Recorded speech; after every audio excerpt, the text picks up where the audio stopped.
And welcome, welcome, welcome. This is Peter Winnick. I'm the founder and CEO of Thought Leadership Leverage. And you're joining us on the podcast today, which is Leveraging Thought Leadership. Today, my guest is Ginni Saraswati. She's an award-winning journalist and the founder of Ginni Media. So this is a really interesting, eclectic bio that I want to share with you. So Ginni is an award-winning journalist known to stun many a personality with her quick-witted introductions and on-air attacks. So I'm a bit nervous.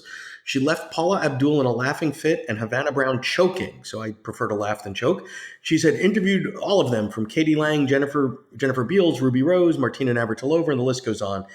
She recently launched her brand new podcast, which is called The Ginni Show, Curry, Comedy, and Connectivity. So we'll talk about that, the struggles of being a young Sri Lankan gay immigrant growing up in Australia with guest appearances from Ginni's aunties, 170 cousins, and celebrities. So that's an interesting topic matter there. And then what we're probably focused mostly on today is Ginni Media, which is her podcast production company that works with entrepreneurs, celebrities, and influential organizations around the world, specializing in podcast production and content repurposing, which is actually one of my favorite topics, shockingly enough. So here we are, Ginni. Welcome aboard. Thank you, Peter. Thank you for having me. I'm super excited to be chatting to you, especially with such an energetic intro. Exactly. It's the caffeine. So let's just dive in, on Ginni Media for a moment. So podcasting is hot. Doesn't necessarily mean it's effective for most, but it's become a phenomena of sorts. And every time I read the data, it's encouraging yet depressing. The last thing I saw was there's something like 750,000 podcasts on iTunes, but only a third of them have published an episode in the last 30 days. So yeah, if I were to come to you as a client, potential client, what are the things that you would sort of advise me before I jumped in? Jumped into podcasting, or jumped in before Yes. you kind of get disheartened by looking at the stats of how many podcasts there are? No, jumped in. But if I said to you, hey, Ginni, I'd like to have a podcast, I'm assuming there's some sort of process or a series of questions or things that you'd ask me in terms of why and what the outcomes would be. What would you be advising me to do? Absolutely. Well, firstly, exactly what you said there, Peter. I'd be asking you, why do you want to do a podcast? A lot of days nowadays, with a lot of clients that I have, they come to me wanting to start a podcast, as a vehicle to build relationships, as a piece of content to put out there to be able to build credibility. Some people use it for monetization purposes, and some people just love having great conversations, which is really the premise of podcasting when you think about it. So I'd start with your why. Yeah, but so I'm assuming those are all very, very, very different reasons, and they're all okay as long as I didn't come into this thinking this is I'm going to podcast to drive my business, but in fact, it's just a series of interesting conversations, right? So as long as you have some expectations on the front end of what your goals are, what else would you be asking me? Absolutely. So having some expectation on what your goals are, but also to the point where you can actually set this up to be realistic for you to achieve. Because some people I want to go all in on podcasting. I want to do a daily podcast, and they realize it's a lot of work. And then this is where they set themselves up for what you call podfade. So it's about having those goals in mind and also being realistic about the time you can commit to creating podcasts. Because what a lot of people don't think about, Peter, is when they start a podcast, and you know this too, having a regular podcast like you do, is that when you say to your audience, you're going to hear from me every Monday, they will incorporate you into their schedule, whether it be their commute, their workout, their wind down routine. Once you miss a few, you will start to lose the trust of your listener. You will break that habit that they've created around your podcast. So that's what I'd also be very careful of. And these seem like very, very minutiae housekeeping things, but they're actually very important when it comes to starting a podcast. People go straight for the equipment and they go for, what studio do I need to book, or what podcast cover do I need to have? But these are kind of the wheels and cogs of your podcast, because without them, you're not going to be able to have something that moves forward or creates awesome content.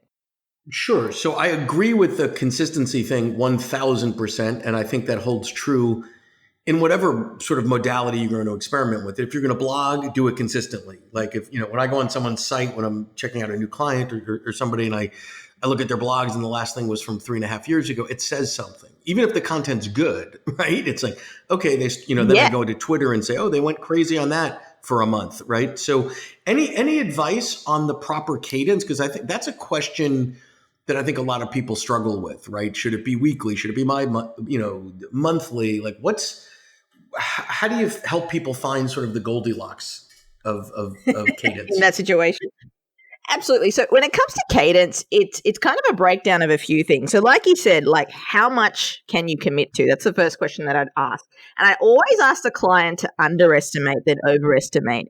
If you know that Sure. weekly is something that you cannot commit to, then I would highly recommend to start with something like monthly or bi-monthly or something like that. But also your personality type Hmm. and schedule may allow you to do what you call batch recording. So you may be able to record 2 or 3 podcasts in one hour, like 3 hour sittings or something like that. So you've got to be realistic about that. However, given what you mentioned before, Peter, the fact that there are over 700,000 podcasts on iTunes, and yes, only a third of them have been active over the last 30 days or so. However, it's a matter of how frequently you can start putting out this content. Nowadays, when I have clients coming to me, I actually recommend a minimum weekly, only because obviously the golden rule is commit to what you can time wise so you can stay consistent. But I recommend a minimum weekly purely because of the algorithms of iTunes and the growth of podcasts over the last, 12 to 24 months has been so huge that, if you have an infrequent podcast, the algorithm just swallows it up. So That's going to you're hurt you. not going to Yeah. be able to, you're not going to be able to build key patterns or key behaviors with Yeah. your audience if you're out on one Monday, or is it this Monday or next Monday? So you want to make that experience as frictionless as possible for your listener. They know, okay, every Monday I'm going to get a Ginny Show episode, or they know daily I get an episode from Gary Vee. It's a habit that they know. They don't need to think and wonder. It's very, very frictionless and seamless. As you mentioned earlier, it becomes part of their routine, right? If I'm used to hearing from you, whatever, weekly, and I know every Thursday when I go to the gym, part of my routine is, oh, I'm going to listen to, such and such podcast, and then it's not there. I'm not going to stand there in silence. I'm going to go somewhere else, right, and change a habit. So you risk losing. I want to ask a few questions because one of the things that I've seen with folks that dive in to podcasting early is, we all live in a metric driven world, and that's a good thing. That shows us what's working, what's not working, etc. However, there's some fuzziness between the right metrics and understanding them and becoming metric obsessed. So, it's not always about the audience growth. I think there are podcast specific metrics in terms of, downloads and audience size, etc. But then there's also your business objectives. So how do you help people get realistic around the right KPIs, if you will? Right. So when you first ask me, what do you say to a client when they say, "Hey, I want to start a podcast?" That's what we essentially build out: your KPIs or your vision or your why. So if your Okay, why is, good. I want to build relationships with 3 people in the sewing industry, then we have to go back to, okay, what are you doing with your podcast content to achieve that KPI?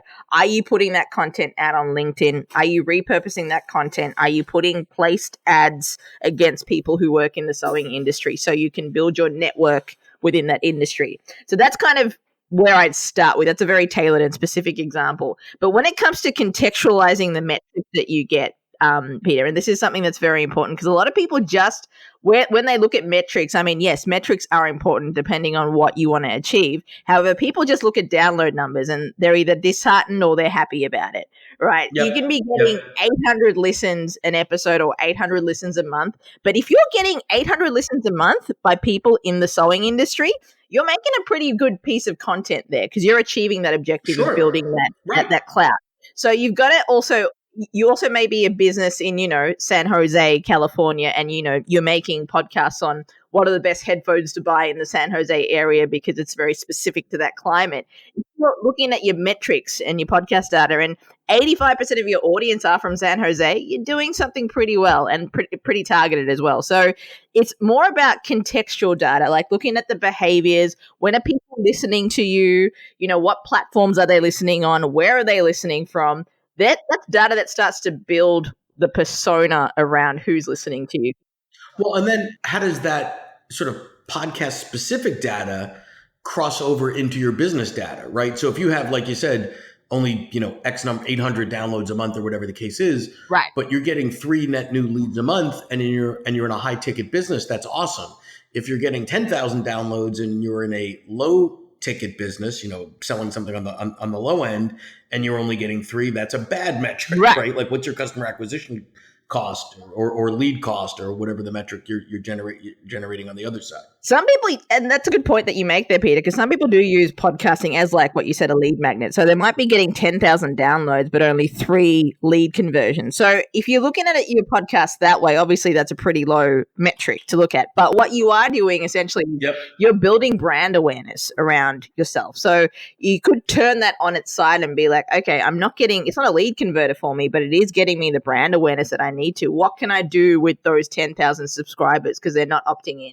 So there's so much possibility that you could look at with the data, but it's really important, I think, to have an all-round experience. It's not just one way to get leads. There's so many opportunities that come with having 10,000 subscribers or 10,000 opt-ins or something. Could you send them an ebook? Could you invite them for a free coaching call? Like, could you do a group webinar? Could you do a masterclass? Something like that. There's so much possibility around what you can do, but creating that regular piece of content like a podcast is what's really going to build that loyalty with your potential customer. If you're enjoying this episode of Leveraging Thought Leadership, please make sure to subscribe. If you'd like to help spread the word about our podcast, please leave us a review and share it with your friends. We're available on Apple Podcast and on all major listening apps, as well as at thoughtleadershipleverage.com/podcasts. So next thing I want to ask, I've got a couple other things on my notes here, is sort of the power of patience, if you will. So I'm not a particularly patient person. It's probably an understatement, right?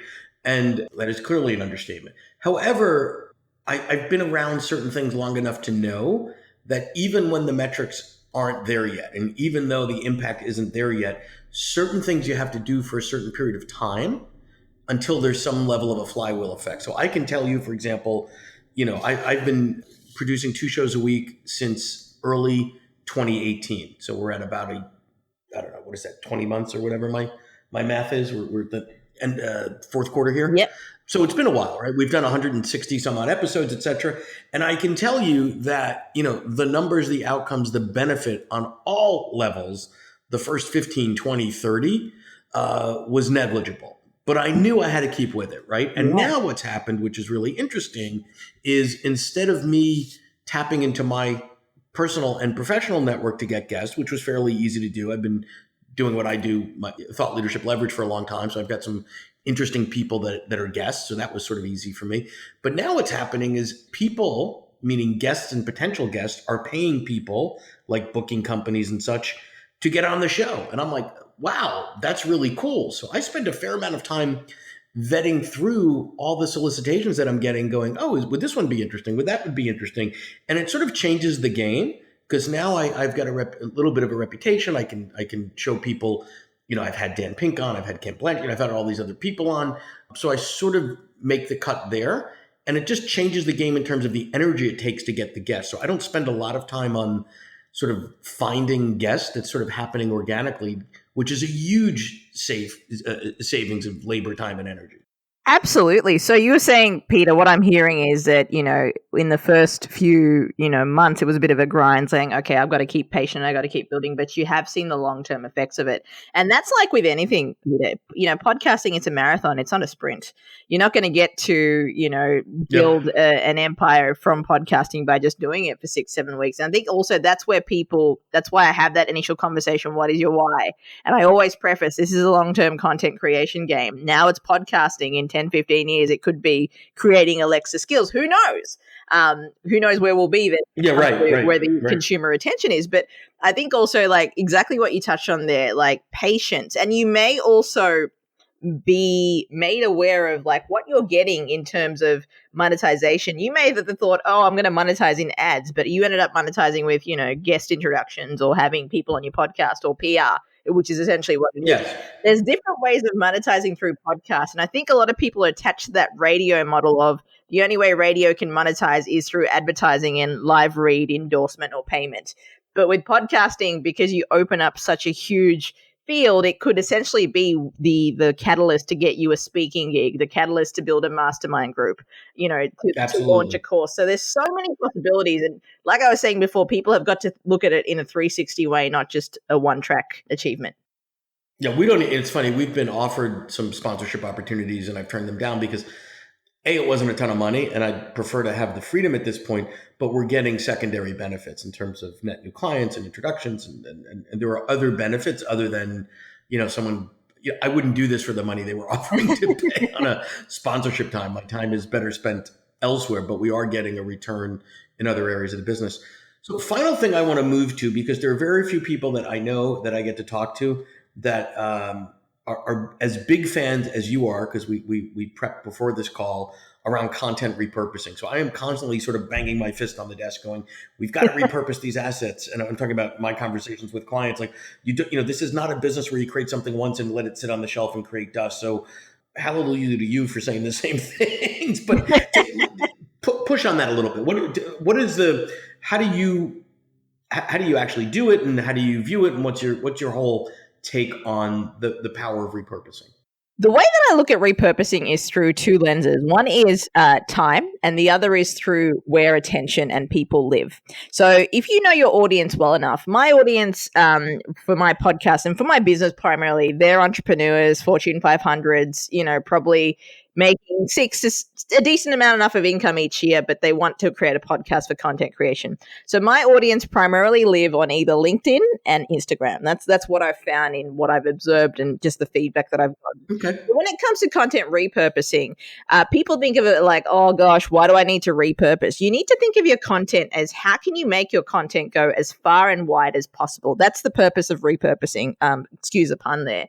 So when I think of repurposing, when I'm creating a podcast, I would suggest, like, some things that you could do, Peter, is you could record your podcast on Zoom or in a video format. That way you've got the audio version, which will go to all the podcast apps like Apple Podcasts and Spotify.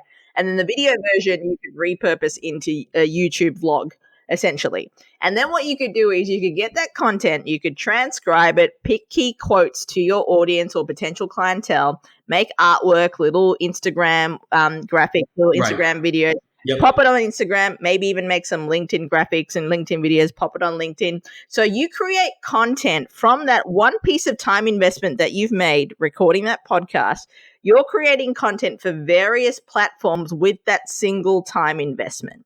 So that's why I look at repurposing as time and attention. So you're putting in one, hour or however many much time in time commitment. You're getting that interview or piece of content transcribed, and you're repurposing it into the platforms where people live and will like that piece of content for how it is. Yep. So it's really important because it sends you a message far and wide. So what I was going to say, when you say you, I wanted to clarify the you piece. I think a brilliant part of your business, Ginni Media, is the fact that you do all that. Because as we all know, thought leaders, entrepreneur, busy executives, et cetera, it's hard enough to get them to commit X number of hours a week or month or whatever to actually producing the podcast. The probability of them actually taking content and turning it into cool Instagram pieces and all that sort of stuff is pretty low. So you integrate that into your offering as a podcast management company, which I think is amazing. Absolutely. And I think that's because it's so important for people. I think it's because the entrepreneurs that come to me, they're very busy. That's my client. They're a very busy type of client, and they just want to do it once and have everything else taken care of for them. So that's what I found as a pain point for a particular clientele. And that's why I wanted to be like, hey, let us repurpose this content for you. And if you want to add additional elements of like video or blogs or that kind of that, we can talk about that as well. Got it. So as we start to wrap up here, any final thoughts, recommendations, do's or don'ts for folks in terms of, hey, if you're thinking about podcasting, et cetera, maybe be a guest first, or throw out some pearls of wisdom if you could. Absolutely. I've got a couple of pearls of wisdom, especially when it comes to a business audience. If you are thinking about starting a podcast for your brand or business, think about what you do best and why you do it. A lot of businesses start a podcast and essentially ends up being like a 30-minute ad of the product that they sell. Think about your customer pain point. Yeah, that doesn't work. It does not. It's like listening to an ad for 30 minutes, and it does not. It brings no value to the listener. But think about what your customers' pain points are, and why you do what you do better than anyone else can. And then you essentially become a pioneer in that particular industry that you're in. So think about the why you do what you do, and why you do it best. Don't think about what you do and the products that you sell as the podcast centerpiece for the content. The other thing I would say is if you are starting a podcast, Think about it's the tennis racket analogy that Gary Vee uses. Don't focus on buying Serena Williams' tennis racket. Focus on learning how to play on the court. So the quality of content will always supersede the quality of the audio. If it's great content, it may be shitty quality audio. Sorry about the swearing, but people will listen because it's great content. Yep. So always think about the quality of content, what you're talking about. Yeah, it's so funny that you say that because I see people investing in rooms and soundproofing it, like all kinds of craziness. And I get it Yep. because you don't want something of poor quality or interrupts or whatever. But for $100, $200, you get a decent mic, a decent headphone, and you're off to the races. You don't need to overthink these things. Exactly. And that's a great point there too, because soundproofing, and also what I found too with clientele, some of my clientels are very picky with their sound because they have previous sound backgrounds or that some kind of things. But you'll notice that 80 to 90% of listeners, they won't hear the difference between a USB microphone or XLR microphone. Some of their ears aren't tuned that way. Maybe 10, 20 years ago when USB microphones were prominent, they could pick it up. But now, it's different. So you got to think about that too. People are looking for quality of content. Yep, I agree. And there is a little bit of a grittiness that's allowed today, be that in short form video or to a lesser extent audio. So in any case, Ginni, I want to thank you for dropping in today. This has been fantastic. You shared a lot. We drilled in deep pretty much on repurposing and podcasting, but lots of knowledge going on today. So I appreciate you. Thank you so much. Thanks so much, Peter. Love being on the podcast. To learn more about Thought Leadership Leverage, please visit our website at thoughtleadershipleverage.com. To reach me directly, feel free to email me at peter@thoughtleadershipleverage.com. And please subscribe to Leveraging Thought Leadership on iTunes or your favorite podcast app to get your weekly episode automatically.